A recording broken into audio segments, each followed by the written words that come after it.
Is the Canon EOS R worthy in 2021? Is the Sony A1 going to be the greatest camera of all time? Is the Canon R5 going to be the greatest of all time? Is the GH5 still a thing? All these answers are going to be answered in today's video. Let's get into it.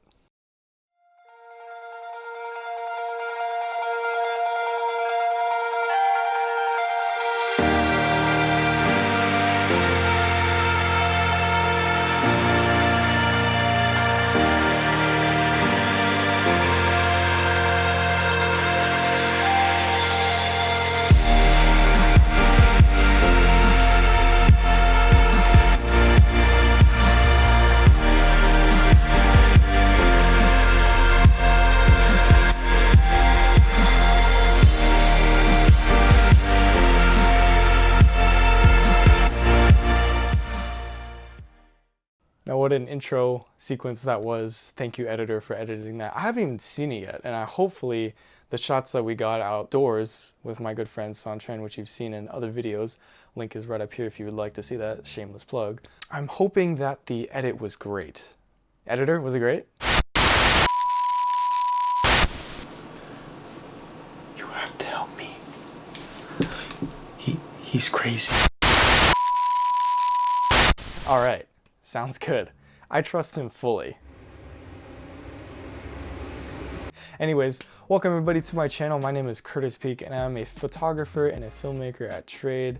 But that's not the point. The reason why I clicked on today's video is because, is the Canon EOS R still worth it in 2021? I recently got this camera last year, so I'm a little bit late even though this was an October 2018 release. I wanted a camera that can both do photo and video, and I wanted an upgrade from my Canon 60, which I've been shooting for multiple years now, and I've used it my photography journey throughout, but now I wanted to kind of obviously use something for strictly video, and I also wanted great pictures as well, just in case I wanted to use it. And mirrorless is the way to go nowadays because that's where the industry is going. Everyone is switching to mirrorless. DSLRs are kind of the thing of the past. So I hopped on the train of getting the EOS R, and I'm glad that I bought it, but I'm also mad that I bought it because at the same time the R5 and the R6 came out, like I swear it was like the month after I got the EOS R. So patience is a virtue, everybody. No, I'm just joking. But you're thinking about getting maybe a Sony, you're getting a different camera system, you're wanting to switch to mirrorless, and you want the photo and video package. We're gonna get into the pros and cons of the EOS R today. So first off, this camera is a 30.3 megapixel, which is still great. A lot of range to go into there, great video quality, great sharpness in your photos, a lot of great menu settings in this camera. There's a flip out screen just in case you need a vlog or you need to see yourself and you can't afford and you don't want to get an external monitor. That is another plus to this. But let's get into the video part first. This camera can shoot 4K, it can shoot 1080, and it can also shoot 720 at 120 frames per second. There are some cons in there, but it still does bring out a lot of great video qualities. So you can at least shoot 1080p at 60 frames, as you could see in the footage that I've shot with Son at our secret little spot. Beautiful sunset that I was happy to get. I wanted to show you guys the capabilities of the 1080p at 60 frames, the 720 at 120 frames. Of course, getting some 4K footage with the crop, the 1.8 crop, which is just infuriating, but the R6 and the R5 doesn't have that crop factor. Again, why did I not wait in time for this? But anyways, I digress. The Canon EOS R also has their amazing C-Log, and you can also get a lot of great colors out of this camera system. You cannot go wrong with Canon's color science. The color science in this is really great.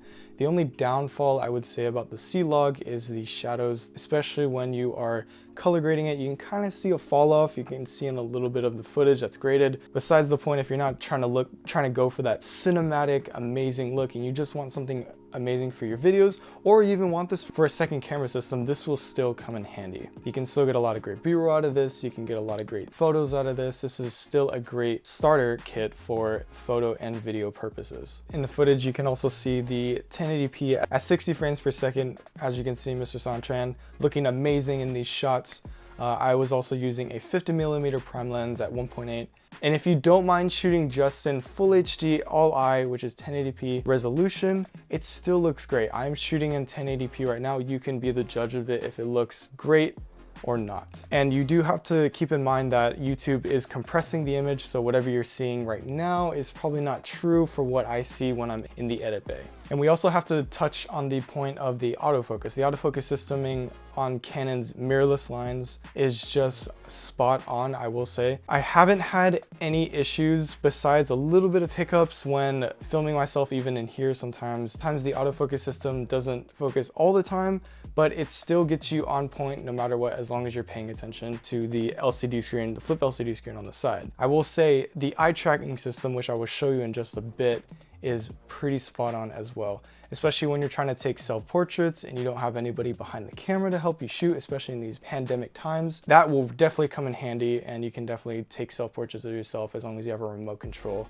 to hit that shutter button for you. Now, as you can tell, I am using the eye tracking and it is still keeping me in focus. So it has a point tracked onto your face, right into your eye. And once you use the camera, you can definitely see that it tracks you pretty well.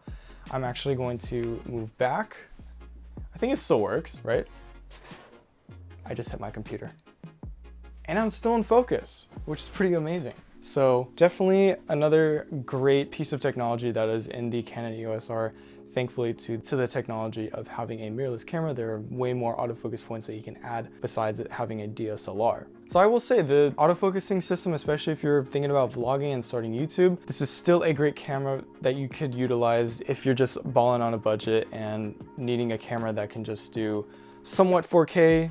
If you don't mind the crop, the 1.8 crop, I know it's still mind-boggling. I know, Canon, I don't know why you do such things to us. Anyways, but I digress. All right, now let's switch gears and move on to the cons of the camera. So again, I'm gonna go back into some of the video side of this. The 4K 1.8 times crop is annoying. I did find a hack on this though, that if you have a Sigma art lens by any chance, if you have the, I am actually using right now the 18-35 with the Canon lens RF to EF adapter. So say you have EF lenses, you can definitely pop that on for only $100 as long as that is in your budget range. When actually shooting in 4K, I don't know what I did, but this is technically an APS-C lens. So when I actually put this on my full frame DSLR, I didn't realize that, but it's still a great lens. And for some reason, when I switched the mode into 4K, it doesn't crop. So I don't know if like I tricked it or I just found a hack. I'm not sure. If any of you know why it does that, just let me know in the comments below. But anyways, if you're picking up any of the RF lenses, you're definitely gonna see the crop, which is unfortunate. And if you're looking to shoot 4K, maybe you can upgrade to the R5. You can shoot 4K 120. So I mean, you pick and choose for what your budget is and for what this camera will be used for you. Now, moving on to the 720p at 120 frames per second. I don't know why it is at 720. Maybe that's what this camera could handle. From shooting this outside with Mr. Sanchan, and his channel will be linked up right here, shameless plug for him, you can definitely tell that footage does look a little downgraded, unfortunately. And I did not know that the autofocusing system would turn off. So keep in mind, when you switch the high frame rate mode in the movie recording settings on the Canon EOS R, you do have to keep in mind that it won't be autofocusing for you. So that is also a downfall to this camera as well. But if you're just gonna use the 720p at 120 and you're okay with showing it for just a second in your movie or, you know, in your videos, whatever that may be, then people won't really notice. They won't be looking at, oh my God, that looked terrible. But if you color grade it and it looks about the same in your sequence, in your timeline sequence, and it's just in there for a second, then this probably wouldn't be a bad option. You can still shoot 120 frames, it just will be, you know, down the resolution of 720. I still don't know why Canon, man, come on.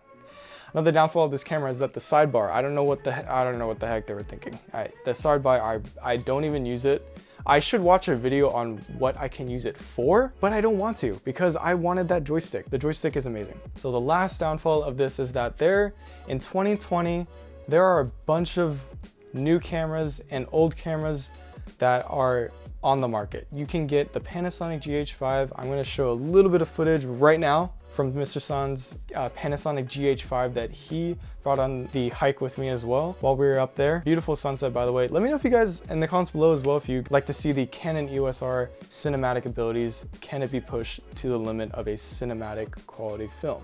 So let me know in the comments if you guys would like to see that video as well. There are an abundance of different camera systems that you can choose from. Sony has the king of mirrorless.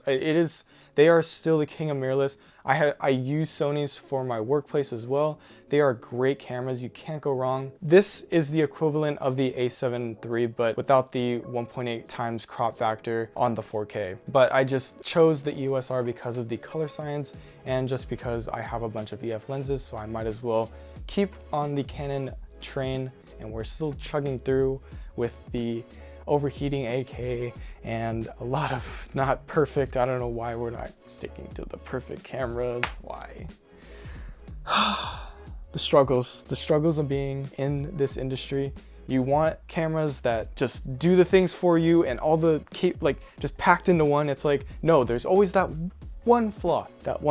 Anyways, I digress. We can just get into all this later on, but like I was saying, there's an abundance of different camera systems out there in the market nowadays, and you can probably get them for cheaper. So you can get the A7 III, you can get the A7S II, which has definitely gone down in price, the A7R, you can get the R6, which is just another great camera from Canon, and you can also get the R5, which is the big daddy of all of these mirrorless cameras from Canon's line. So last but not least, who is this camera for, and is it still worth your time to get the Canon EOS R? If it fits your budget, for sure. If you think this camera checks all the boxes you think you would need for a photo and video capability camera all packed in one, then I would definitely say go for this camera. And if you already were on a Canon DSLR and you're thinking about upgrading to the Canon EOS R, then I definitely would recommend getting this. With all the shortfalls that this camera has, and with a lot of the negative comments that people have said about this camera, in my opinion, it fits my needs. It gets the job done at the end of the day. And again, I think of these cameras as a tool. Lenses as a tool, lighting as a tool,